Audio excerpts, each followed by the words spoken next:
terroir bourguignon.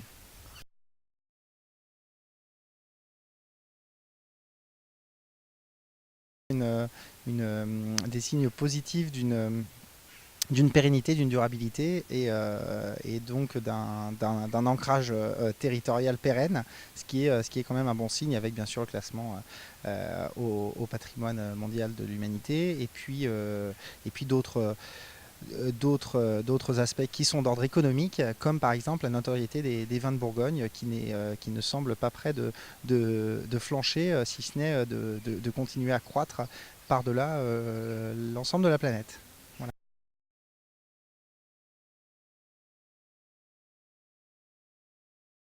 Il est nécessaire de regarder l'avenir avec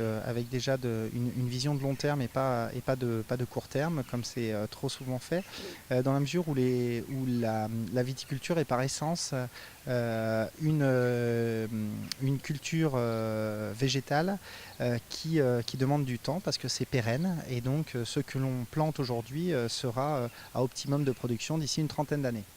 Donc on ne peut s'affranchir de cela si on s'intéresse notamment à la typicité, à la qualité des vins de Bourgogne. Également, ça fige le territoire, et donc il y a plusieurs pressions qui apparaissent autour de la vitiviniculture. Une pression qu'on pourrait définir de positive, qui est une exigence croissante au point de vue des défis environnementaux et sanitaires qui sont posés par l'agriculture, hein, et sa proximité avec des zones rurales, des zones de villages ou encore des villes. Une autre qui est la pression foncière, car en dépit du fait qu'on ait eu le classement des climats de Bourgogne, eh bien, le vignoble bourguignon est soumis, comme toutes les autres terres agricoles d'une manière générale, à une pression foncière avec une valeur ajoutée qui est élevée.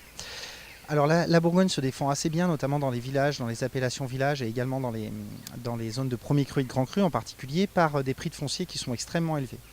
Et on peut voir en ça un avantage, mais on peut voir aussi cela comme une menace, et ce sera la troisième que je citerai ici. Avant d'en rajouter une dernière, mais la troisième, c'est l'augmentation du prix du foncier qui rend difficile l'accès pour les jeunes exploitants à l'intérieur, et donc qui risque de concentrer peut-être à terme le vignoble bourguignon.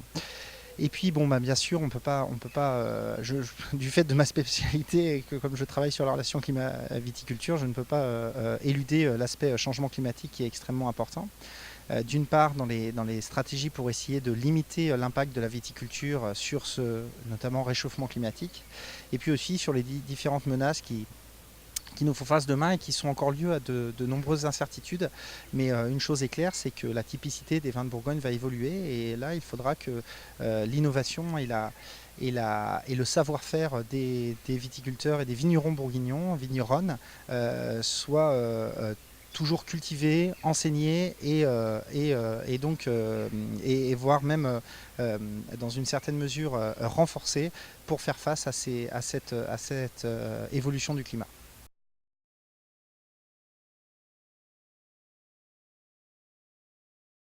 À l'évidence, de